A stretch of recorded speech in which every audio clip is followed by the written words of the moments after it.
He watched her die. 5 years later, she walked into his boardroom alive, with his last name. Part 1. The Return of Adriana. Chapter 1. The Succession Transfer. The atmosphere inside the penthouse boardroom of Seo Holdings was thick with the scent of old money, polished mahogany, and impending absolute power. Outside the floor-to-ceiling glass windows, the Seoul skyline was wrapped in the gray overcast of an approaching storm, but inside, the climate was carefully controlled. Seo Joon-ho sat at the right hand of his father, Chairman Seo. Joon-ho's posture was a masterclass in feigned humility, but his eyes betrayed a ravenous, barely contained greed. Today was the day. After years of meticulous planning, ruthless maneuvering, and burying his past, quite literally, he was finally taking the throne. Beside him sat Ha-eun. She was the picture of a perfect, demure fiancé, draped in a custom Chanel tweed suit that cost more than her entire childhood home. She offered polite, practiced smiles to the board members, her manicured hand resting gently over Joon-ho's. She had climbed from the dirt to the very pinnacle of Seoul's elite. She had stolen the crown, the man, and erased the obstacle. 5 years had passed since that messy, chaotic day at the uncompleted building. 5 years since Adriana had plunged to the earth. Dead men tell no tales, Ha-eun thought, suppressing a smug smile. And dead girls don't wear Chanel. At the head of the long table, Chairman Seo coughed into his fist, adjusting his reading glasses as his legal team slid the heavy, leather-bound succession documents toward him. "We are gathered today," the chairman began, his voice gravelly and echoing in the cavernous room, "to finalize the transfer of my primary voting shares and the title of CEO to my second son, Seo Joon-ho." Joon-ho's heart hammered a frantic, victorious rhythm against his ribs. He picked up the solid gold Montblanc pen. All he had to do was wait for his father's signature and then append his own. The chairman uncapped his pen. The nib hovered mere millimeters from the thick parchment. Bang! The sound of the heavy, reinforced oak doors slamming open was so violent it made several board members flinch. The chairman's pen jerked, leaving an ugly streak of black ink across the desk. "What is the meaning of this?" Joon-ho barked, surging to his feet, his perfect facade cracking with sudden rage. "Security." But it wasn't the building's security that entered. A dozen men poured into the room, moving with terrifying, silent synchronization. They were massive, dressed in immaculate all-black tactical suits, their faces completely devoid of expression.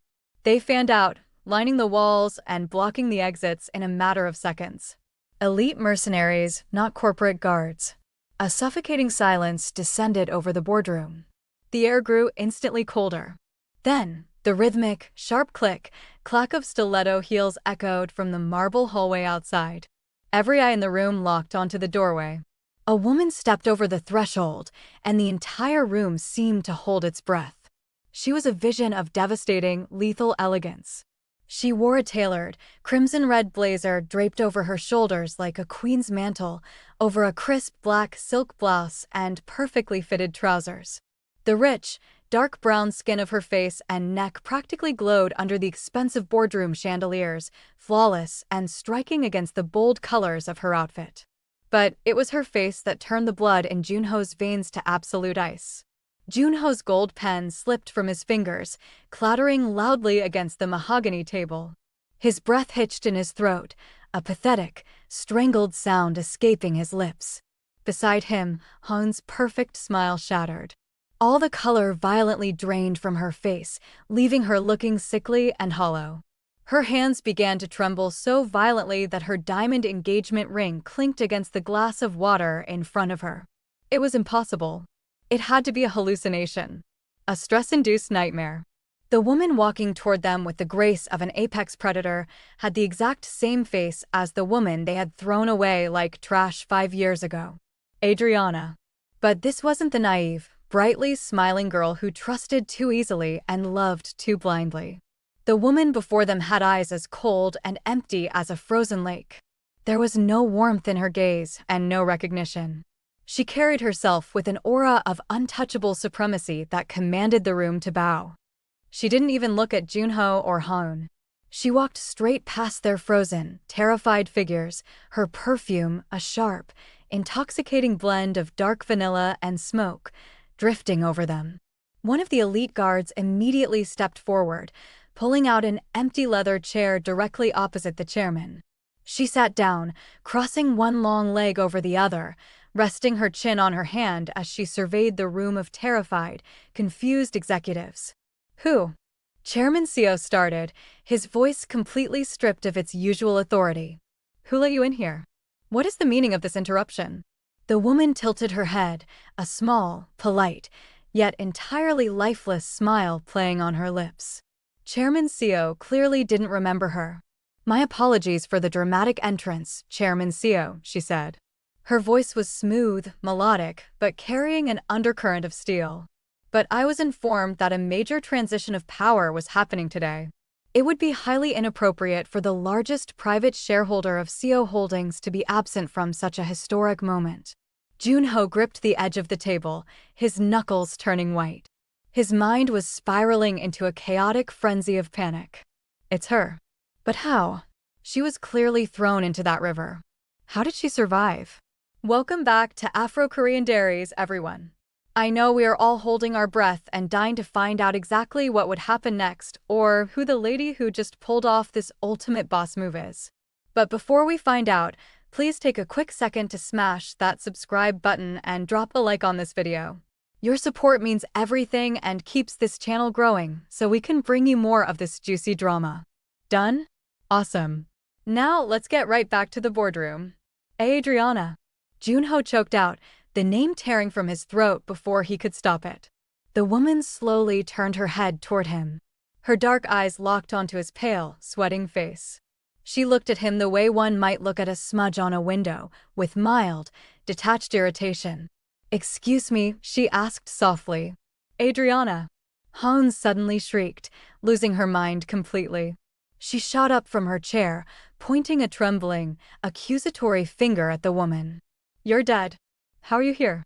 The board members began to mutter, exchanging bewildered and alarmed glances. The woman's expression didn't change. She didn't flinch at the shouting. She simply looked from the hysterical Ha-eun back to Joon-ho, raising a single, perfectly sculpted eyebrow. "I believe your fiancé is unwell, Director Seo," she said, her tone dripping with polite condescension. "Perhaps you should have security escort her to a hospital. My name is not Adriana."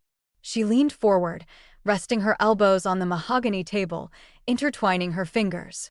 "Allow me to introduce myself properly," she announced to the room, though her eyes remained entirely fixed on Joon-ho, watching the terror consume him. "My name is Seo Mira." "Seo?"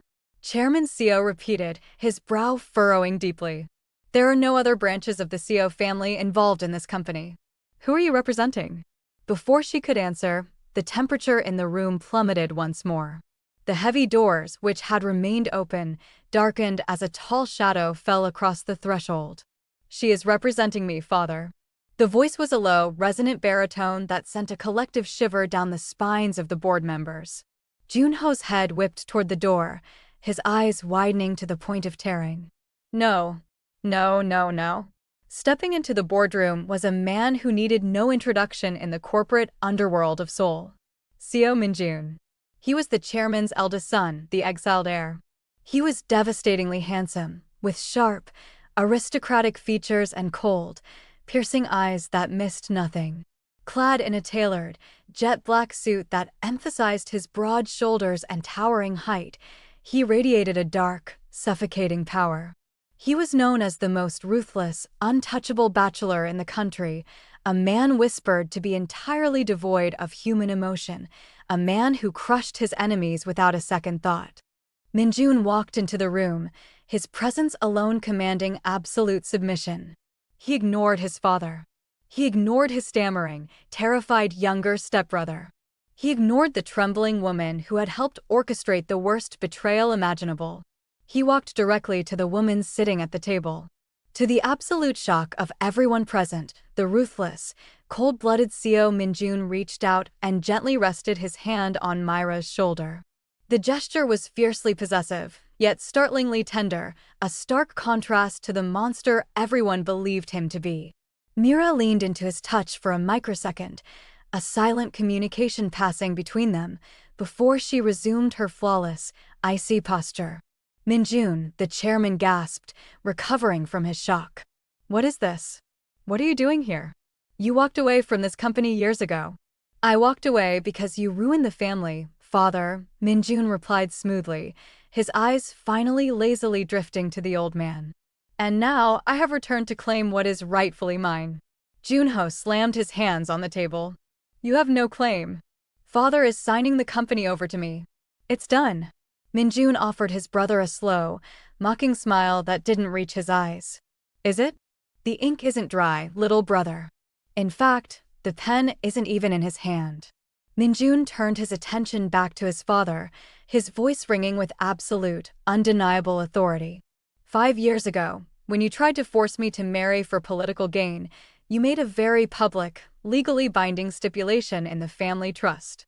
You stated that the day I settled down, the day I found a wife and proved I was ready to anchor a family, the majority shares of Seo Holdings would bypass Joon-ho and revert to me, the eldest son. The chairman's face went completely ashen. He remembered. The board remembered. It was a taunt he had thrown at Min-jun, convinced his cold, supposedly asexual son would never find a woman he could tolerate, let alone marry. Joon-ho looked like he was about to vomit. He stared at Min-jun, then at the woman sitting beneath his hand.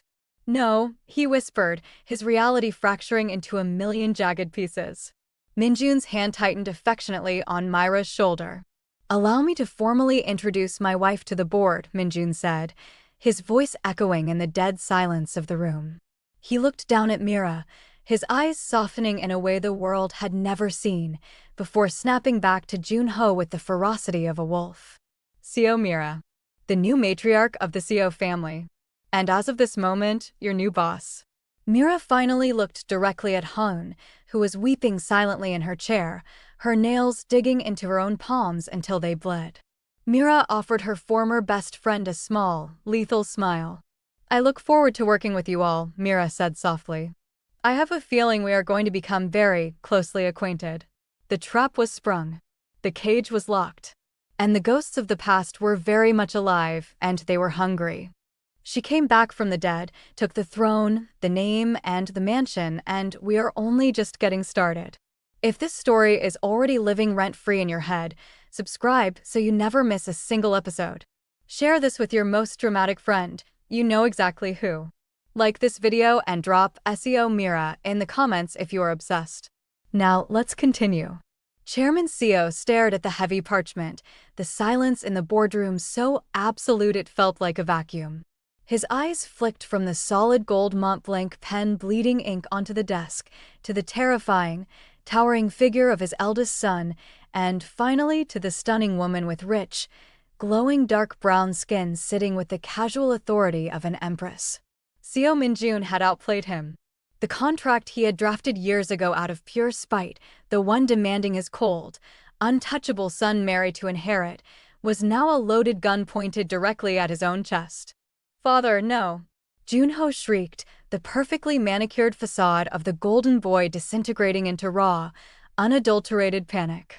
He lunged across the mahogany table, his hands frantically grasping at the succession documents. He's bluffing. Look at her. She's a nobody. This is a sham marriage just to steal the company. Min-jun didn't even blink. He stood flawlessly composed, his alluring, perfectly styled dark hair catching the light, framing a devastatingly handsome Korean face that remained as unreadable as carved marble. A sham? Min-jun's voice was a low, vibrating hum of danger. Careful, little brother. Insulting my wife is an excellent way to find yourself breathing through a tube. Sign it, Chairman, Mira said, her voice light, almost musical, yet carrying the weight of an anvil. She picked at an invisible piece of lint on her crimson blazer. We have a dinner reservation at 8, and frankly, the air in here smells of desperation and cheap cologne.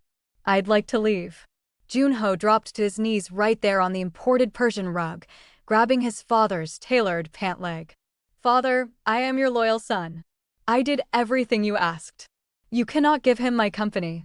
Chairman Seo looked down at Joon-ho in utter disgust. The old man was ruthless, a corporate warlord, but if he had one defining trait, it was an ironclad adherence to his own contracts. To break his word in front of the entire board of directors would shatter his absolute authority. Slowly, agonizingly, Chairman Seo peeled Joon-ho's sweaty fingers off his trousers. The stipulations of the family trust are legally binding, the chairman rasped, picking up the gold pen. He didn't look at Joon-ho again. With 3 sharp, aggressive strokes, Chairman Seo signed the majority shares and the CEO title over to Seo Min-jun. Ha-eun let out a pathetic, strangled whimper, sinking so low into her Chanel tweed suit she looked like a melting candle. It was done. The throne was gone. Excellent, Min-jun declared, smoothly sliding the leather folio out from under his father's hands. He offered Mira his hand. "Shall we go home, darling?" Mira placed her hand in his, rising with liquid grace. "I hear the Seo family mansion has excellent natural lighting." By the time Friday evening rolled around, the sprawling, palatial estate of the Seo family in Cheongdam-dong was completely upside down. The heavy iron gates had opened to admit a fleet of black SUVs, and out stepped the new matriarch. Mira didn't just move into the mansion, she descended upon it like a beautifully dressed hurricane. Kim Ha-eun stood at the top of the grand marble staircase, her knuckles white as she gripped the banister. She had spent the last 5 years curating this house to her exact, pretentious tastes. Now, she was watching half a dozen of Min-jun's tactical security men casually hauling in trunks of designer luggage that made Ha-eun's entire closet look like a thrift store clearance bin. "What is happening here?" Ha-eun demanded, marching halfway down the stairs. "This is the West Wing. Those are my and Joon-ho's quarters." Mira paused in the grand foyer, slowly removing a pair of oversized Tom Ford sunglasses. Her flawless brown skin caught the light of the crystal chandelier as she looked up at Ha-eun with an expression of mild, pitying amusement. "Oh, hello," Mira said, tilting her head. "I didn't realize the staff were allowed to wear tweed while on duty. How very progressive of my father-in-law." Ha-eun's face turned the color of an overripe tomato. "I am not the staff. I am Joon-ho's fiancé, the future daughter-in-law of this house." Future is such a fickle word, don't you think? Mira mused, snapping her fingers lightly. Immediately, a massive bodyguard holding a velvet-lined jewelry trunk stepped forward. "We'll be taking the master suite in the West Wing. The lighting in the East Wing is simply dreadful for my complexion." What did you call yourself?" Yes, the fiancé.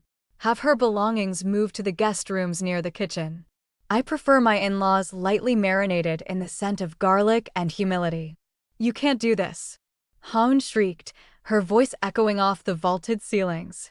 Joon-ho.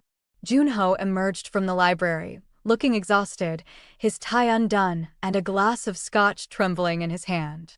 He took one look at Min-jun entering behind Mira, his devastatingly handsome face set in an icy glare, and immediately lost whatever courage he had mustered. "Ha-eun, just pack a bag," Joon-ho muttered, refusing to meet her eyes.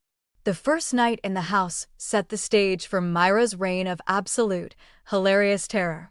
Dinner in the formal dining room was an event Ha-eun had meticulously planned. She had ordered the chef to prepare hanwoo beef and truffles, a meal meant to soothe Joon-ho's shattered ego. Instead, when Ha-eun and Joon-ho arrived at the dining room, they found the massive oak table completely empty, save for Mira and Min-jun seated at the very head. Min-jun was pouring Mira a glass of vintage Bordeaux, his eyes entirely focused on her, completely ignoring the 2 miserable figures standing in the doorway. "Ah, there you are," Mira said, taking a delicate sip of her wine. "I told the chef to take the night off." He looked stressed. "I assumed you two wouldn't mind fending for yourselves." Ha-eun stared at the empty table, her stomach growling violently. "You gave the private chef the night off? On a Friday? What are we supposed to eat?" Mira offered a spectacularly innocent blink. "Well, I saw some instant ramen in the pantry. Or perhaps you could forage in the gardens. I hear the ornamental koi in the pond are quite plump this time of year." Joon-ho swallowed hard, his face pale. "You're eating a catered meal from a Michelin star restaurant," he pointed out weakly, eyeing the exquisite plated dishes in front of his brother and sister-in-law. "Yes, well, Min-jun ordered this for us, Mira replied smoothly, slicing into a perfectly seared scallop. He's very romantic that way. You, on the other hand, look like you could use the cardio of boiling your own water, Joon-ho. Your posture is getting sloppy. The absolute humiliation of watching the heir to Seo Holdings and his Chanel-draped fiancé shuffling into the industrial kitchen to microwave instant noodles was a victory Mira savored like fine chocolate. The next morning, the sabotage escalated into an art form. Ha-eun, desperate to reclaim some sense of control, booked an exclusive, in-home spa treatment. She had spent the entire morning trying to forget that she was currently sleeping on a mattress thinner than her ego. She waited in the solarium in her silk robe, cucumber slices ready, waiting for her favorite esthetician. Instead, the double doors opened, and two men in heavy work boots marched in, carrying a massive, incredibly loud industrial dehumidifier. "Excuse me," Ha-eun yelled over the deafening roar of the machine as they plugged it in right next to her chaise lounge. "What are you doing?" Mira strolled in a moment later, holding a steaming cup of tea, looking flawlessly radiant in a silk morning gown. "Oh, good, they arrived," she said cheerfully over the noise. "I noticed the humidity in here was terrible for the orchids. I told them to run this beast for the next 12 hours. I have a massage scheduled." Ha-eun screamed, her hair blowing wildly in the artificial wind generated by the massive machine. "Turn that off." "A massage? In the orchid room? How deeply unhygienic," Mira tooted, shaking her head with an exaggerated sigh. "Besides, I redirected your esthetician. Min-jun's security team has very tense shoulders. They are currently enjoying deep tissue rubs in the parlor on your tab." "You're so generous, Ha-eun. A true philanthropist." Ha-eun looked like she was going to have an aneurysm right there among the ferns. She threw her cucumber slices on the floor and stormed out, her silk robe flapping furiously behind her. Joon-ho didn't fare any better. He tried to corner Mira in the hallway later that afternoon while Min-jun was on a conference call. Joon-ho blocked her path, trying to summon the intimidating, ruthless aura he used to wield so easily. "I know what you're doing," Joon-ho hissed, leaning in close. "You think you can just waltz in here with my brother and drive us out? I know who you really are, Adriana. I don't know how you survived that fall, but I will expose you. You're white trash. You're a fake." Mira didn't step back. She didn't flinch. Instead, she leaned in closer, her dark eyes locking onto his with the terrifying intensity of a predator cornering a crippled mouse. "Expose me?" Mira whispered, her lips curling into a smile so sweet and lethal it made Joon-ho's blood run cold. "Do it. Go tell your father, the board, the press, that the woman who just became the matriarch of your family is actually the woman you attempted to murder 5 years ago. Tell them you threw me inside a river. Let's see how that affects your stock prices, Joon-ho." Joon-ho choked, his confident sneer vanishing instantly as the reality of his trap finally dawned on him. He was completely paralyzed by his own crime. "That's what I thought." Mira patted his cheek condescendingly, her diamond wedding band flashing in the light. "Now, be a good little brother-in-law and go iron Min-jun's shirts. He likes the collars extremely stiff, just like your father's disappointment in you." Mira walked away, the sharp click of her heels echoing down the marble hallway, leaving Joon-ho hyperventilating against the wall. The game had only just begun, and Mira was going to ensure that every single day in the Seo mansion was a meticulously crafted, utterly hilarious living hell for the two people who had tried to bury her alive. If your jaw just dropped, you are not alone. There is still a lot of hilarious drama coming up. Just subscribe right now and smash that like button. We are just getting started, and trust me, you cannot afford to miss what happens next. Subscribed? Good. Let's go. Chapter 2: Emotional Crisis. The heavy, soundproofed double doors of the West Wing Master Suite clicked shut, sealing Mira inside a world of absolute, pin-drop silence. The moment the latch engaged, the terrifying, untouchable Empress facade she had worn all day fractured just a little. Mira leaned her back against the cool mahogany wood, letting out a long, shuddering breath. Her revenge against Joon-ho and Ha-eun was deliciously satisfying, yes, but playing the predator was exhausting when, deep inside, the ghost of the prey still lingered. Every time she looked at Joon-ho, Her mind flashed back to the uncompleted building, the sickening sensation of empty air beneath her feet, and the ultimate, crushing betrayal by the man she had once trusted with her life. Love was a weapon. Trust was a liability. She had learned those lessons as she fell. "You're thinking too loudly, Mrs. Seo." Mira's eyes fluttered open. Stepping out of the adjoining massive walk-in closet was Min-jun.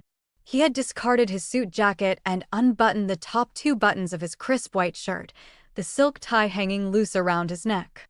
Without the rigid armor of his corporate attire, he was almost illegally captivating. He had that devastatingly handsome Korean face, sharp jawline, piercing dark eyes, and a perfectly sculpted mouth, paired with a slightly tousled, alluring hairstyle that gave him the look of a dark, fallen prince. He crossed the plush, hand-knotted rug with the silent, predatory grace that defined him, stopping mere inches from her. He didn't ask what was wrong. He never needed to. He simply looked at her, his cold, merciless eyes instantly melting into a pool of liquid warmth that he reserved solely for her. "The mask can come off now, Mira, or should I say Adriana," he murmured, his deep baritone sending a traitorous shiver down her spine. "You've conquered the castle for today. Let me take care of the queen." Before she could protest, Min-jun gently took her by the hand and led her toward the velvet settee positioned by the floor-to-ceiling windows overlooking the Seoul skyline. He pressed lightly on her shoulders until she sat, and then, to her eternal shock, no matter how many times he did it, the ruthless, feared Seo Min-jun dropped to one knee before her. With absolute reverence, he reached out and gently unclasped the straps of her sharp stiletto heels, slipping them off her aching feet one by one. His large, warm hands began to massage her insteps, his thumbs pressing into the exact spots that carried her tension. Mira stared down at him, her heart doing a complicated, frantic stutter in her chest. "Don't fall," her mind screamed. "Men who kneel are just positioning themselves to strike." But Min-jun wasn't Joon-ho. Min-jun hadn't thrown her away. He had caught her when she was shattered, funded her recovery, and handed her the sword to strike back. "You don't have to do that," Mira said softly, her voice losing its icy edge. "You're the chairman now. You shouldn't be at anyone's feet." Min-jun paused, looking up at her through his thick lashes. He shifted his grip, his hands sliding slowly up to her ankles, his thumbs lightly tracing the delicate bones. "I am the chairman to the world outside those doors," he said, his voice dropping to a husky whisper. "In this room, I am simply yours. Whatever you need me to be." Mira swallowed hard, tearing her gaze away to look out at the glittering city lights. I don't know how to be what you need, Min-jun. Every time I think I'm ready to let my guard down, I remember the feeling of the wind rushing past my ears. I remember what it costs to let someone in." Min-jun stood in a fluid, powerful motion. He sat down beside her on the settee, turning his body completely toward hers. He reached out, his pale, long fingers gently tracing the line of her jaw, the contrast breathtaking against her dark, rich, glowing brown skin. His touch was so careful, so incredibly gentle, as if she were made of spun glass instead of the forged steel she projected to the world. "I am not asking you to forget the wind, Mira," he whispered, leaning in until she could smell his intoxicating scent, cedarwood, bergamot, and raw masculinity. "And I am not asking you to tear down your walls. I just want you to let me stand inside them with you." He leaned closer, his lips brushing softly against her temple, sending an electrical current straight to her core. Mira closed her eyes, fighting the desperate urge to completely melt into his chest. He was a masterclass in seduction, a man who commanded empires but spoke to her as if she were his religion. It was overwhelmingly hard to resist. "Joon-ho threatened to expose me today," Mira confessed into the quiet space between them. "He called me a fake." Min-jun's hand stilled on her cheek. The temperature in the room instantly dropped as the lethal, protective monster inside him flared to life. "Did he?" Min-jun's voice was dangerously calm. "Then I suppose tomorrow I will have to ensure his new office is located in the basement, next to the boiler room, without a window." A surprised, genuine laugh bubbled up from Mira's throat, breaking the heavy tension. She looked at him, her dark eyes sparkling with mirth. "You are terribly vindictive." "Only when it comes to you," Min-jun replied, his thumb brushing over her bottom lip. The ruthless edge in his eyes vanished, replaced by an adoration so profound it made her breath hitch. "Take your time, Mira. Take weeks, take years, take a lifetime. Punish them, conquer the company, burn it all to the ground if it pleases you. I will build you a new one. But know this, I am never letting you fall again." He leaned in and captured her lips in a kiss that was achingly tender, completely devoid of the aggression he showed the rest of the world. It was a promise pressed against her mouth, a slow, intoxicating coaxing that made Mira's hands involuntarily reach up to grip the lapels of his shirt. For a brief, shining moment, the ghost of her past went quiet, drowned out by the thunderous beating of her own healing heart. Wait, did Seo Min-jun, the most feared, most ruthless, most untouchable man in all of Seoul, just drop to his knees for her? And that kiss? I cannot breathe. If this story has completely taken over your life, you know exactly what to do. Subscribe right now so that you don't miss any part of this video. Smash that like button and type Min-jun on his knees in the comments because we all need to scream about this together. Share this with someone who needs this kind of love in their life, even if it's fictional. Now, let's dive into the story. The next morning, the Seo mansion was bathed in the golden light of dawn, and the dining room smelled like heaven. Freshly baked croissants, imported Jamaican Blue Mountain coffee, and a breathtaking spread of French delicacies covered the center of the massive oak table. At the head of the table sat Min-jun, reading the morning Financial Times.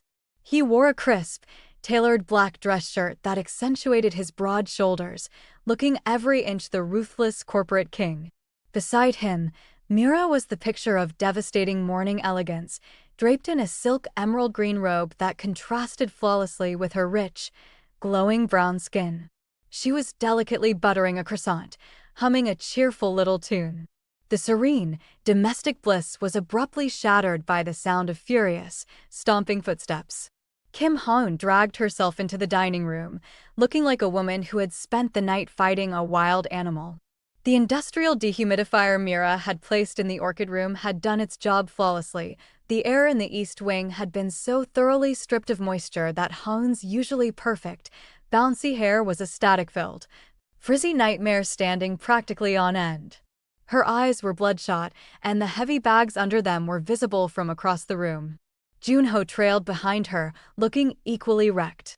He was violently scratching his arm, clearly having reacted poorly to the cheap, scratchy linen sheets in the guest quarters. "Good morning, sunshine," Mira chimed, her voice dripping with lethal, sugary sweetness. She didn't look up from her croissant. "You both look absolutely rustic." Ha-eun let out a sound that was half growl, half sob. She marched to the table, her eyes locking onto the mountain of crispy, thick-cut bacon and the beautifully glazed pastries. "I am starving," she snapped, reaching for a silver pair of tongs. "I didn't sleep a wink because of that jet engine machine, and my throat is as dry as the Sahara." Before Ha-eun's hand could even graze the tongs, the head butler, Mr. Park, materialized out of thin air. With practiced, ninja-like speed, he gently but firmly swatted Ha-eun's hand away with a rolled-up linen napkin. Ha-eun gasped, clutching her hand to her chest. "Mr. Park, what do you think you are doing?" "My deepest apologies, Miss Kim," Mr. Park said, bowing low, his face entirely devoid of emotion. "But the madam of the house gave very strict, explicit instructions regarding your dietary wellness." Joon-ho frowned, rubbing his bloodshot eyes. "Dietary wellness? What are you talking about?" Mira placed her butter knife down, resting her chin on her hands as she looked at them with an expression of profound, deeply fake pity. "Oh, Joon-ho, Ha-eun. I was up half the night worrying about you both. The stress of losing the company, the sudden demotion in living standards, it takes a terrible toll on the cardiovascular system. I told Mr. Park that we simply cannot allow you to consume heavy, greasy foods during this fragile transitional period. Your hearts might just give out." As if on cue, two maids rushed into the room carrying small, covered silver platters. They set one in front of Ha-eun and one in front of Joon-ho, lifting the lids with a dramatic flourish. Ha-eun stared down at her plate. Joon-ho leaned over to look. Sitting in the center of the pristine china was a single, terrifyingly gray, gelatinous block of steamed tofu, completely unseasoned. Beside it sat a tall glass of a thick, violently green liquid that smelled suspiciously like swamp water and despair. "What is this?" Ha-eun whispered, her voice trembling as a piece of the tofu wobbled sadly on the plate. "Is this a joke?" "It is a highly restorative, holistic kelp and fermented radish smoothie," Mira explained brightly, taking a delicate, agonizingly slow sip of her own freshly squeezed orange juice. "And the tofu is organically sourced, entirely devoid of sodium to prevent bloating. I researched it myself. It is exactly what people in deep emotional crisis need to stabilize their chakras." Min-jun didn't look up from his newspaper, but the corners of his mouth twitched in a barely suppressed, devastatingly handsome smirk. He reached out blindly, his large hand finding Mira's under the table, his thumb tracing soothing circles over her knuckles. "I am not in an emotional crisis," Ha-eun shrieked, her frizzy hair bouncing wildly. "I am the future daughter-in-law of this family. I want a croissant. I want bacon. I demand you bring me the chef right now." She reached aggressively across the table, her fingers diving toward the silver platter of pastries. Thwack. Min-jun moved faster than the human I could track. He didn't yell, he didn't stand up. He simply drove his silver steak knife down into the heavy mahogany table, the blade burying itself into the wood a mere millimeter from Ha-eun's perfectly manicured index finger. The silence that followed was deafening. The blade hummed as it vibrated in the wood. Ha-eun froze, the blood draining from her face so fast she looked translucent. Joon-ho stopped scratching his arm, his breath hitching in pure terror. Min-jun slowly lowered his newspaper. His eyes, completely devoid of the warmth he showed Mira, locked onto Ha-eun with the terrifying, suffocating pressure of the deep ocean. "The croissants," Min-jun said, his deep baritone rolling through the room like a physical shockwave, "are for my wife." Ha-eun slowly pulled her trembling hand back, tucking it against her chest like a wounded bird. She looked at Joon-ho for backup, but Joon-ho was staring firmly at his block of gray tofu, refusing to make eye contact with his lethal older brother. Now, Min-jun continued smoothly, pulling the knife free from the wood and setting it down on his pristine white napkin. "I suggest you drink your swamp water and thank my wife for her boundless generosity. Or I can have security escort you to the gardens to graze. Your choice." Mira offered a dazzling, sweet smile, picking up her coffee cup. "Drink up, Ha-eun. It's best when it's lukewarm." Defeated, humiliated, and utterly terrified, Ha-eun sank into her chair. With shaking hands, she picked up the glass of thick green sludge. She took a sip, her eyes watering instantly as she gagged softly into her napkin. Joon-ho picked up his fork, glaring at the wobbly tofu as if it had personally offended him, and took a miserable, tasteless bite. Mira leaned back in her chair, the taste of the Jamaican coffee absolutely heavenly on her tongue. It wasn't just sweet revenge, it was a 5-star, Michelin-rated masterpiece. And she was going to serve it to them every single day. A knife. In the table. 1 millimeter from her finger. Just because she touched his wife's croissant. Seo Min-jun did not come to play, and I am not okay. And Mira served them swamp water and gray tofu while eating Michelin-star food right in front of them. Iconic.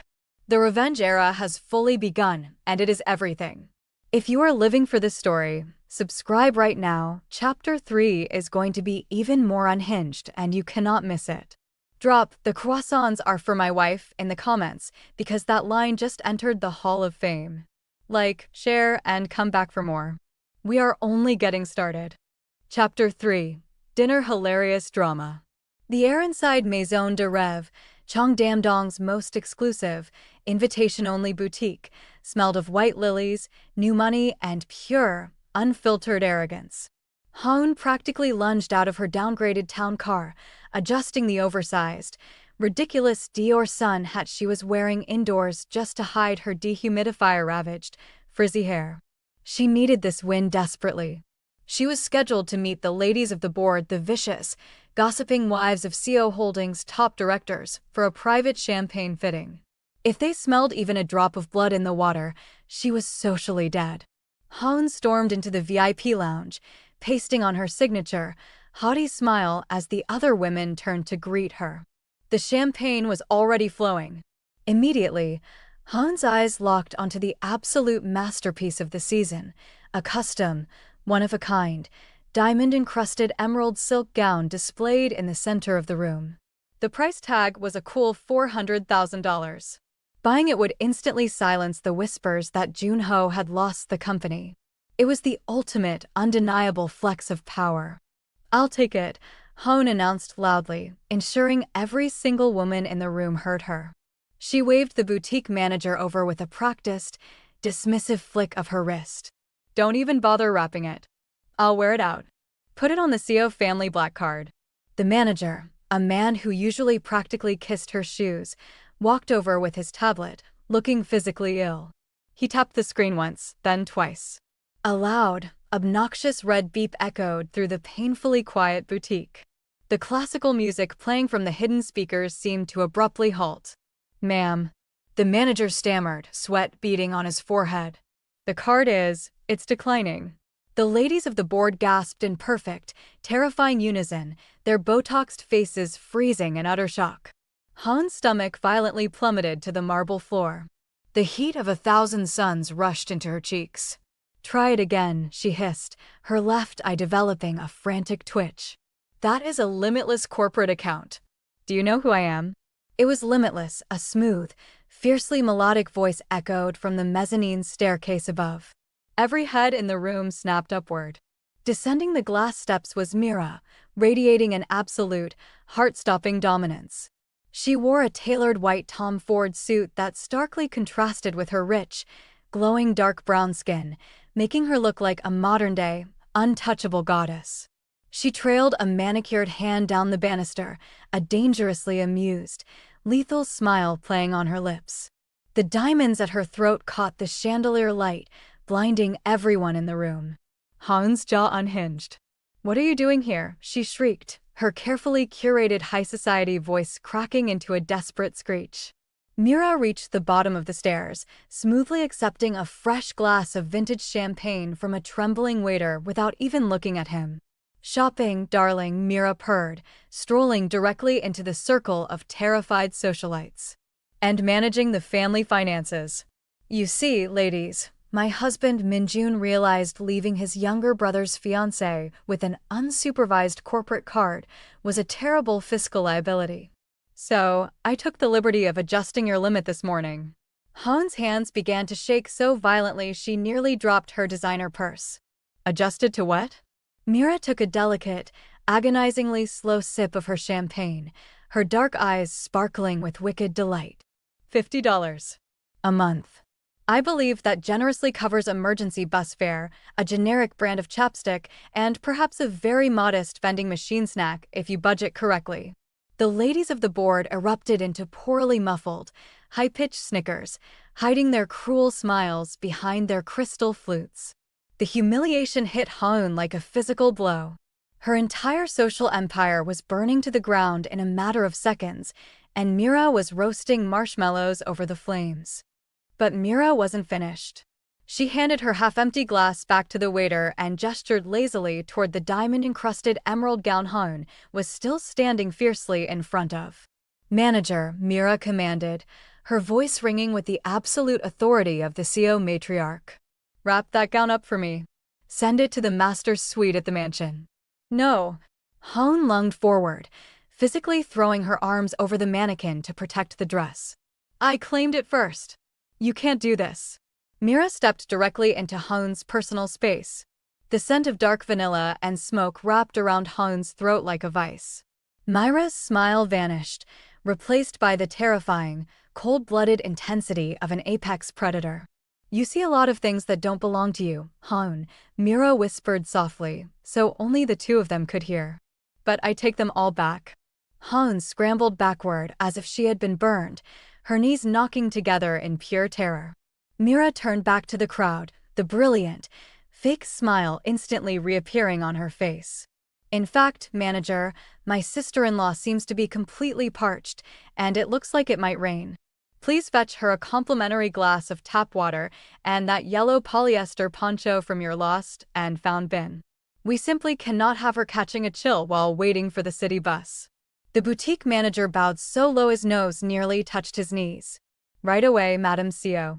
"Enjoy your afternoon, ladies," Mira chimed, giving the stunned socialites a polite nod before turning on her heel. The sharp, rhythmic clack of her stilettos echoed like a judge's gavel as she walked out of the boutique, leaving Ha-eun standing in the center of the room, completely destroyed, waiting for her polyester poncho. $50 a month. And a yellow polyester poncho from the lost and found bin.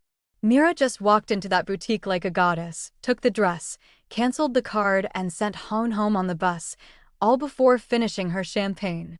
This woman is an icon and I cannot breathe. If you are absolutely losing it right now, subscribe so you never miss a single episode of this masterpiece. Drop $50 a month in the comments and share this with the most petty person you know. They will thank you forever. It gets so much worse for Ha-eun. Stay with us. The grand dining room of the Seo mansion that evening felt less like a place for a meal and more like a beautifully decorated war zone. Joon-ho had returned from his first day in the sub-level 4 boiler room looking like a coal miner who had lost a fight with a vacuum cleaner. His bespoke suit was permanently stained with decade-old dust, his hair was plastered to his forehead with sweat, and he smelled strongly of industrial grease and profound regret. He sat slumped in his chair, staring blankly at the wall, completely broken. Across from him sat Ha-eun. The frizzy, dehumidifier-ruined hair was now tied back into a frantic, messy knot, and her eyes were wild. She had spent the entire afternoon pacing the east wing after being humiliated at the boutique, her mind spiraling into absolute paranoia. At the head of the table, Min-jun and Mira were the absolute picture of relaxed, devastating royalty. They were currently being served butter-poached lobster and truffles. Ha-eun stared at Mira's plate, her hands trembling so violently that her water glass clinked against the mahogany. The sound echoed in the quiet room. Clink, clink, clink. Suddenly, Ha-eun snapped. With a shrill, completely unhinged scream, Ha-eun shot up from her chair, violently slamming both palms onto the table. The crystal glasses rattled. Joon-ho flinched, snapping out of his dust-induced trauma, but Min-jun and Mira didn't even blink. Min-jun merely raised a single, disapproving eyebrow at the interruption while delicately slicing his lobster. "Stop it!" Ha-eun shrieked, her voice tearing at the seams. She pointed a shaking, accusatory finger directly at Mira. "Stop playing these mind games. I know who you are." "I know." Mira slowly dabbed the corners of her mouth with a linen napkin, looking up with an expression of polite, detached confusion. "Ha-eun, please." Indoor voices. "You're startling the staff. I know that you are clearly Adriana and you are here for revenge. But I am not the one that made you disappear years ago. Go and look for who made you disappear and leave us the hell alone."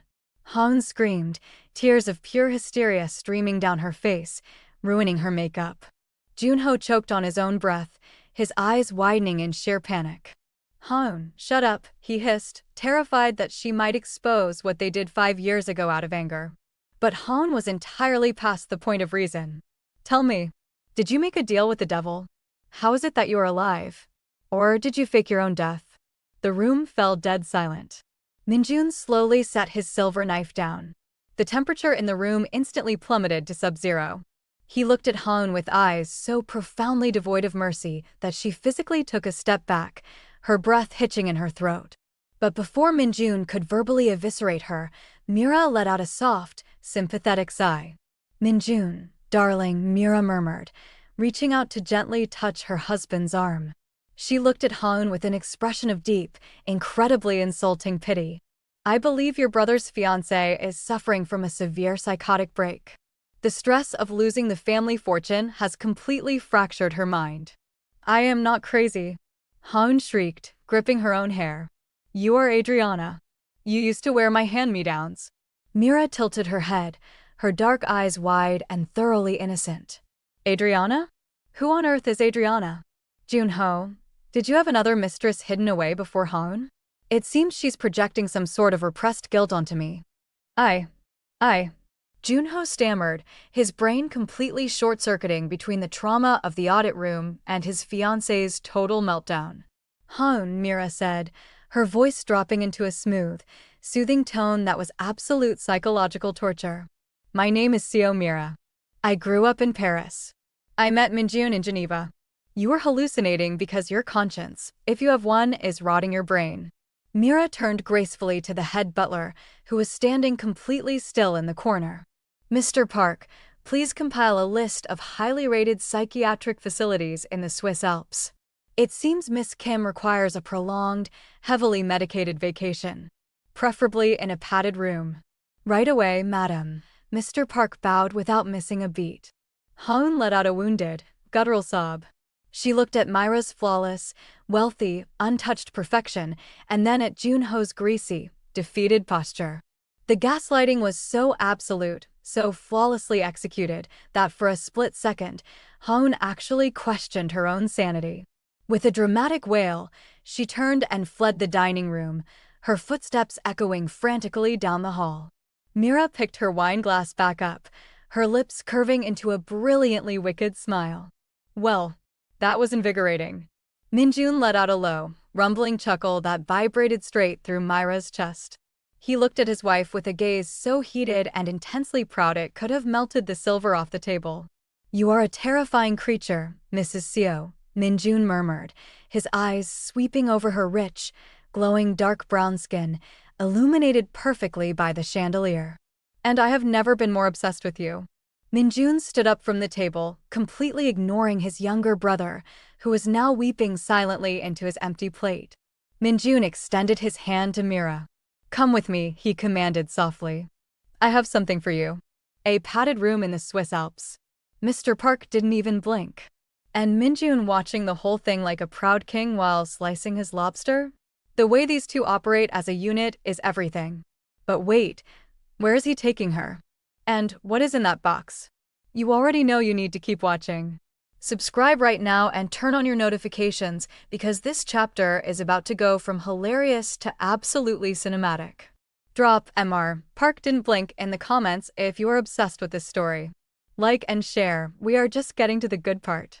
He led her out of the dining room and toward the grand foyer. Waiting by the massive double doors was his elite security detail, and sitting on a velvet bench was a massive, pristine white box wrapped in a black silk ribbon. For years, the corporate vultures whispered that I was defective, Min-jun said, his voice carrying clearly through the open halls, ensuring every listening maid, butler, and terrified in-law heard him. They said I was cold, that I had no interest in women, that I was perhaps asexual or hiding a secret lover. They thought I lacked a heart. Min-jun pulled the black ribbon, letting the box fall open. Inside, resting on a bed of tissue paper, was the $400,000 custom, diamond-encrusted emerald silk gown Ha-eun had tried to buy that very afternoon. Mira gasped softly, her hand flying to her mouth. It was breathtaking. They were wrong, Min-jun continued, his voice dropping into a husky, devastatingly romantic register. He reached out, his long fingers gently cupping Mira's face, tracing her jawline with absolute reverence. I was simply waiting for the only woman in the world worth kneeling for. He stepped closer, wrapping his strong arm around her waist and pulling her flush against his solid chest. Right there in the grand foyer, in front of the staff and a peeking, horrified Joon-ho, Seo Min-jun kissed his wife. It wasn't a polite society peck. It was a fierce, passionate, breathtaking claim. It was the kind of kiss that silenced rumors and started wars. He poured every ounce of his protective, ruthless devotion into it, showing the world exactly who he belonged to. When he finally pulled back, Mira's head was spinning, her cheeks flushed a gorgeous, deep crimson. Put the dress on, my queen, Min-jun whispered against her lips, his dark eyes burning with absolute adoration. The paparazzi are waiting outside the gates. Tonight, I am going to show all of Seoul exactly who owns this city. The grand wrought iron gates of the Seo mansion groaned open to admit a sleek, silver Bentley Mulsanne. The tires crunched over the pristine gravel of the circular driveway, signaling the arrival of a woman who struck fear into the hearts of everyone on the payroll. Madam Chai Suk-ja, Chairman Seo's second wife and Joon-ho's mother, had finally returned from her month-long luxury wellness retreat in Zurich. Before the chauffeur could even fully open the door, Kim Ha-eun threw herself at the vehicle like a weeping tragic heroine in a daytime soap opera. Madam Chai stepped out, dripping in a small fortune of Bulgari diamonds, her face pulled tight from fresh Swiss cosmetic enhancements. She was a woman who practically inhaled arrogance and exhaled pure, old money disdain. "Mother," Ha-eun wailed, dropping to her knees on the gravel, her hands clutching the hem of Madame Chai's pristine Chanel overcoat. "You have to help us. It's a nightmare. She's taken everything." Madame Chai stared down her surgically refined nose at the hysterical younger woman. "Stand up, Ha-eun. You are wrinkling my cashmere, and you look like a peasant begging for scraps. Who has taken everything? Where is Joon-ho?" Through dramatic, heaving sobs, Ha-eun spilled the entire catastrophic story. She told her about Min-jun's sudden return, the hostile takeover of the CEO title, the humiliating downgrade to the guest quarters, the terrifying dietary restrictions, and the absolute destruction of her reputation at the Cheongdam-dong boutique. Madame Chai's perfectly arched, microbladed eyebrows pulled together in a furious knot. "Min-jun brought a wife? A nobody? And she dares to treat my bloodline this way in my own home? Fetch her. Immediately." 10 minutes later, the air in the grand formal living room was thick with hostility. Madame Chai sat on a velvet chaise lounge like a reigning monarch holding court. Joon-ho stood behind her, still smelling faintly of sub-level 4 boiler room dust, while Ha-eun stood at her side, her chin held high, radiating vindictive triumph. The double doors clicked open. Mira walked in. She wasn't wearing an intimidating power suit this time. She wore a simple, flowing, ivory silk dress that moved like water over her flawless, rich brown skin. She looked serene, unbothered, and devastatingly beautiful. Madame Chai narrowed her eyes, bringing a gold-rimmed lorgnette to her face to inspect the new matriarch. Suddenly, the older woman's breath hitched. The hand holding the glasses trembled. The face, the eyes, the bone structure. "You," Madame Chai whispered, her voice losing its haughty cadence for a fraction of a second. "You are Adriana. The little charity case Joon-ho brought home 5 years ago. The one I explicitly forbade him from marrying." Joon-ho closed his eyes, bracing for the explosive fallout. But Madame Chai was a seasoned veteran of high society warfare. She didn't cower. She didn't scream about ghosts or resurrections like Ha-eun had. She simply adjusted her posture, her lips curling into a cruel, condescending sneer. "I don't care how you came back to life, and I don't care what sort of black magic you used to seduce my cold, defective stepson," Madame Chai declared, her voice echoing off the vaulted ceilings. "You may hold the title on paper, but in this house, I am the senior wife. You are nothing but the dirt beneath my Italian leather shoes. You will respect the hierarchy." Mira simply stood there, her hands clasped elegantly in front of her, her expression perfectly blank. "You humiliated my future daughter-in-law in public," Madame Chai continued, gesturing sharply to Ha-eun. "You will bow your head, and you will apologize to Ha-eun right now. If you do not, I will personally ensure your life in Seoul high society is a rotting, isolated hell." Joon-ho puffed out his chest. Ha-eun crossed her arms, a smug, venomous smile spreading across her face. Finally, they had the upper hand. Finally, Mira was going to be put in her place. Mira looked at Ha-eun. Then she looked at Madame Chai. Slowly, deliberately, Mira bowed her head. "You are entirely right, Madame Chai," Mira said, her voice soft, dripping with an incredibly convincing, submissive sweetness. "I allowed my new position to cloud my judgment. Ha-eun, I deeply apologize for my behavior at the boutique. It was uncalled for. Please forgive my insolence." The room went dead silent. Joon-ho's jaw hit the floor. Ha-eun blinked rapidly, utterly stunned by the sudden, massive victory. She had expected a fight, a screaming match, a terrifying threat. Instead, the untouchable queen had just folded like a cheap lawn chair. Madame Chai let out a sharp, triumphant laugh. "Good. At least you know your place, trash." Now, since you are so eager to perform your duties as a daughter-in-law, you will prepare the family luncheon tomorrow. A full, traditional royal spread. And I expect it to be flawless. Dismissed. Mira bowed one more time. Yes, mother-in-law. As Mira turned and walked out of the room, her head bowed in supposed defeat, Joon-ho and Ha-eun shared a look of absolute, giddy ecstasy. They had won. The beast was tamed. They had absolutely no idea they had just walked willingly into a slaughterhouse. She bowed. The queen actually bowed. And Joon-ho and Ha-eun are in there celebrating like they just won a war. Baby, you just walked into a trap. The slaughterhouse comment has me on the floor. If you already know Mira has something absolutely unhinged planned for that luncheon, subscribe right now and turn your notifications all the way up. Like this video, drop "they walked into a slaughterhouse" in the comments, and share this with someone who needs chaos in their life today. The next scene is going to make you cry laughing. Don't you dare click away. The next morning, the massive industrial kitchen of the Seo mansion was a flurry of pristine culinary activity. Mira stood at the marble island, an apron tied over her designer clothes, meticulously preparing a lavish feast. Bubbling on the stove was a massive pot of galbi jim, premium braised short ribs simmering in a rich, dark soy and pear sauce. Beside it were perfectly rolled mari, egg omelets, and a dozen exquisite, handcrafted side dishes. Ha-eun strutted into the kitchen, wearing a smirk so large it threatened to split her face in half.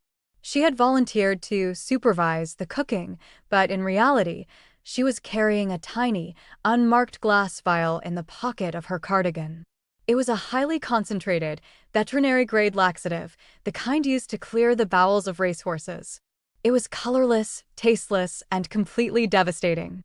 It smells adequate, Ha-eun sneered, leaning over the bubbling pot of short ribs. But Madame Chai likes her meat incredibly tender. Don't ruin it, Adriana. I am doing my absolute best, Mira replied meekly, keeping her eyes cast down as she chopped scallions. Oh, Ha-eun, could you be a dear? I left the sesame oil in the pantry. Could you watch the stove for just a moment while I fetch it? Fine, Ha-eun huffed, waving her away. But hurry up. I don't want to do your job for you. The moment Mira disappeared into the massive, walk-in pantry, Ha-eun leaped into action.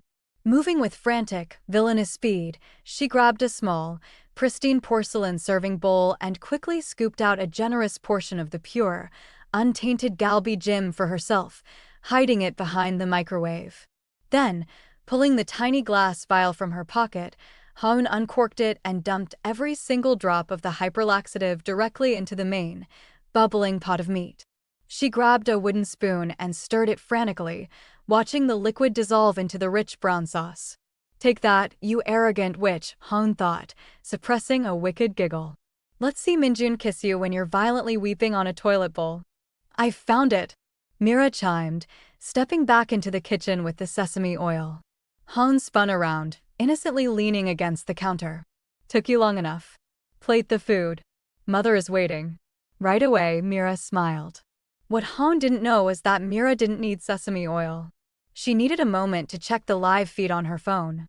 Connected directly to the 4K microcamera flawlessly hidden inside the eye of a decorative ceramic rooster on the counter, Mira had watched the entire sabotage in glorious, high-definition color.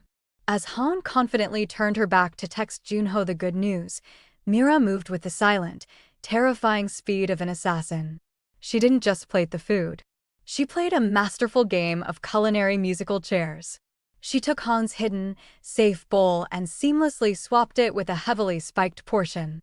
Then, she plated two entirely separate, pure portions for herself and Min-jun from a reserve pan she had kept in the warming oven.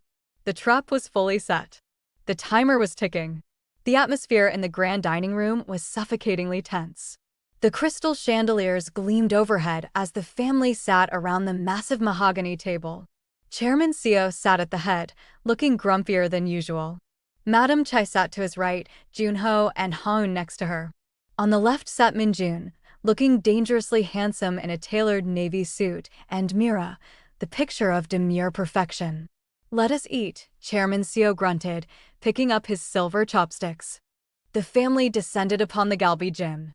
Ha-eun eagerly pulled her supposedly safe, hidden bowl toward her, taking a massive, greedy bite of the tender beef. Joon-ho, starving from his boiler room audit diet, shoved 3 pieces of meat into his mouth at once. Madam Chai chewed delicately, taking large spoonfuls of the rich, spiked broth. Passable, Madam Chai announced after swallowing. A bit salty, but at least you didn't burn the house down. It seems you have some uses after all, Mira. Thank you, Mother. Mira smiled softly, taking a tiny, elegant bite of her own, completely safe egg roll. Beside her, Min-jun was leisurely sipping a glass of Bordeaux, his dark eyes tracking the table with the quiet amusement of a man watching a car crash in slow motion. For 10 minutes, the only sounds in the room were the clinking of silver against porcelain. And then, the music began. It started deep within the treacherous, unholy depths of Ha-eun's digestive tract. A strange, aquatic gurgle echoed loudly in the quiet room. Ha-eun froze, her chopsticks hovering in midair. Her eyes widened to the size of dinner plates as a violent, cramping spasm ripped through her abdomen. She squeezed her thighs together, but the veterinary-grade laxative was an unstoppable force of nature. PRRRT. The sound that erupted from Ha-eun's chair was not a delicate, accidental slip. It sounded like a bullfrog being aggressively stepped on in a mud puddle. It was loud, wet, and vibrated against the mahogany chair with terrifying acoustic clarity. The entire table froze. Chairman Seo lowered his spoon, his face a mask of utter horror. Almost immediately, a smell so profoundly foul, so ungodly and sulphurous that it could strip the paint off the walls, blossomed outward from Ha-eun's seat. Oh my God, Joon-ho gagged, dropping his chopsticks and slapping a napkin over his nose and mouth. His eyes were watering instantly. Ha-eun, what is wrong with you? Ha-eun's face turned the color of a bruised plum. Tears of pure, absolute mortification sprang to her eyes. I'm so sorry. I don't know what. She was violently interrupted by a sound from the man sitting next to her. Joon-ho's stomach let out a roar like a dying diesel engine. He gripped the edge of the table, his knuckles turning white as his own internal organs violently rebelled. BRRAAPSQLCH. Joon-ho's fart sounded like a wet trombone being played by a very angry bear. It was a prolonged, aggressive blast that seemed to echo off the vaulted ceiling. Joon-ho. Madam Chai shrieked, batting the air with her manicured hand as a new, even deadlier wave of methane hit her face. Have you lost your absolute mind? We are at the dinner table. But Madam Chai's reprimand was cut short. Her own eyes suddenly crossed. The blood violently drained from her surgically tightened face. She let out a sharp, terrified gasp, gripping her pearl necklace. From the elegant, terrifying, aristocratic senior wife of the Seo family came a high-pitched, squealing whistle that slowly descended into a heavy, rumbling bass drop. Fweebzzzzt. Chairman Seo couldn't even yell at his wife. He suddenly shot up from his chair, his hands flying to his buttocks. His face was gray. A sharp, machine-gun stutter of flatulence fired rapidly from his trousers. Rat-tat-tat-tat phhhhhd. Oh, sweet merciful heavens, Mira gasped, pressing a napkin delicately to her nose, her shoulders shaking, though whether from horror or suppressed laughter, no one could tell. Min-jun calmly placed his wine glass down, totally unfazed. He reached into his suit jacket, pulled out a silk pocket square, and casually held it over his nose. It appears, Min-jun observed in his smooth, deep baritone, that there is a severe breach in the family's structural integrity. Panic erupted. The cramps transitioned from warning shots to absolute, catastrophic emergencies. Out of my way, Joon-ho screamed, kicking his chair back so violently it crashed to the floor. He hunched over, clutching his stomach, and began to aggressively waddle toward the dining room doors. Move, you idiot! Madam Chai shrieked, completely abandoning her aristocratic dignity. She shoved her own son out of the way, her Chanel heels slipping on the polished marble as she sprinted like an Olympic hurdler toward the downstairs powder room. Wait for me. Father, don't take the master bathroom. Joon-ho wailed, hobbling frantically after them. Ha-eun let out a sobbing, horrifying whimper as another wet, violent trumpet sounded from her skirt. She clamped her hands over her backside and scurried out of the room like a terrified crab, leaving a trail of absolute acoustic devastation in her wake. For the next 30 minutes, the Seo mansion was a war zone. The distant sounds of slamming doors, muffled screaming, and the violent, continuous flushing of toilets echoed through the east and west wings. A severe breach in the family's structural integrity. Min-jun pulled out his pocket square and sipped his Bordeaux while the entire Seo dynasty was falling apart at the dinner table. The ceramic rooster camera. The bowl swap. The horse laxative. Mira is not a human being, she is a masterpiece of revenge. I cannot stop laughing and I will not apologize. If this chapter just made your day, subscribe immediately because the next part is going to hit completely different and you are not ready. Smash that like button, drop structural integrity in the comments, and share this with every single person you know. They need this in their life. Back in the dining room, Mira and Min-jun sat in peaceful, clean-smelling silence. The maids had quickly rushed in to open the floor-to-ceiling windows, airing out the toxic fumes. Mira leaned back in her chair, a dazzling, victorious smile spreading across her lips. She looked at her husband. Min-jun was looking back at her, his dark eyes crinkling at the corners with deep, profound adoration. "Remind me," Min-jun murmured, reaching across the table to interlock his fingers with hers, "to never, ever cross you, my love." "You're perfectly safe, darling," Mira purred. "As long as you don't step into my kitchen with a vial of horse laxatives." They both chuckled. 45 minutes later, the survivors returned. They looked like extras from a zombie apocalypse movie. Chairman Seo was pale and sweating, leaning heavily on his cane. Madame Che's hair was a wild, frizzy mess, her makeup completely sweated off, leaving her looking haggard and terrified. Joon-ho was physically trembling, holding his stomach as if holding his organs inside his body. And Ha-eun looked like a broken woman. She dragged her feet, her eyes red and puffy from crying over the toilet bowl. The moment Ha-eun saw Mira sitting comfortably, sipping a fresh cup of tea, the rage reignited. "You!" Ha-eun croaked, her voice hoarse from the trauma. She pointed a shaking, accusing finger at Mira. "You did this. You poisoned the food. You tried to kill us." Madame Chai gasped, leaning against the doorframe. You poisoned my family?" Mira slowly placed her teacup on its saucer. The demure, submissive daughter-in-law act vanished instantly, replaced by the terrifying, cold-blooded apex predator they had met in the boardroom. She leaned forward, resting her elbows on the mahogany table, her dark eyes locking onto Ha-eun with lethal intensity. "Poisoned you?" Mira asked, her voice dangerously soft. "That is a very serious accusation, Ha-eun. Especially considering Min-jun and I ate the exact same meal and are in perfect health. It seems to me you four simply share a very weak, inferior genetic constitution." "Liar!" Ha-eun shrieked, stomping her foot, though she immediately winced and clutched her stomach. "I know you did it. You spiked the meat." "Prove it," Mira whispered. A singular, terrifying smirk curled the corner of her perfectly glossed lips. "I don't need to prove it," Ha-eun yelled, turning to the chairman and Madame Chai. "She cooked it. It was her. Arrest her, father. Throw her out." Ding! The simultaneous sound of 4 cell phone notifications interrupted the screaming match. Chairman Seo, Madame Chai, Joon-ho, and Ha-eun all instinctively reached into their pockets and pulled out their phones. A text message had just arrived from an unknown number.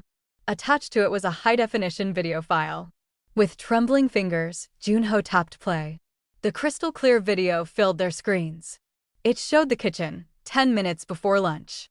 It showed Ha-eun explicitly checking over her shoulder, scooping out a bowl of food for herself, and then pulling a tiny glass vial from her cardigan. In glorious 4K resolution, the entire family watched Ha-eun dump the heavy laxative into the main pot of galbi jjim and stir it with a vicious, gleeful smile. The silence that fell over the dining room was heavier than a lead vault. Joon-ho slowly lowered his phone, turning to look at his fiancé. His eyes were wide with a mixture of profound betrayal and absolute, homicidal rage. "You!" He whispered, his voice trembling. You poisoned us. You stupid, vicious, incompetent little rat. Madame Chai roared, her aristocratic facade shattering completely. She lunged forward, grabbing Ha-eun by her frizzy hair. No, no, wait. Ha-eun screamed, flailing wildly as Madame Chai slapped her shoulder. I didn't mean to. I meant to poison her. She must have switched the bowls. You made me soil a $4,000 Chanel skirt. Madame Chai shrieked, shaking Ha-eun violently. Chairman Seo looked like he was about to have a stroke. Pack your bags, he bellowed, his gravelly voice shaking the chandelier. Both of you. Get out of my sight before I call the police. Min-jun stood up, casually buttoning his suit jacket. He offered his hand to Mira, who took it gracefully, rising from her chair like a queen leaving a very entertaining, but ultimately exhausting, peasant brawl. We will be retiring to the master suite, Min-jun announced to the chaotic, screaming room. Try not to destroy the furniture. And Joon-ho? Don't forget, you have a 6 a.m. shift in the boiler room tomorrow. Don't be late. As Mira and Min-jun walked out of the dining room hand in hand, leaving their enemies tearing each other apart in a cloud of betrayal and lingering flatulence, Mira let out a soft, delighted laugh. This revenge wasn't just sweet. It was absolutely hilarious. You made me soil a $4,000 Chanel skirt. Madame Chai grabbing Ha-eun by the frizzy hair while Min-jun calmly buttoned his jacket and reminded Joon-ho about his 6 a.m. boiler room shift. I am on the floor, and I cannot get up. The ceramic rooster caught everything on 4K. Mira is a genius and a legend, and this story is the best thing on YouTube right now. If you agree, subscribe this second, smash that like button until your finger hurts, and drop the Chanel skirt in the comments. Share this episode with absolutely everyone. They deserve to experience this chaos. The next part of this story is coming, and I promise you, the real war has only just begun. Don't forget to subscribe, share, and like this video and comment part 2.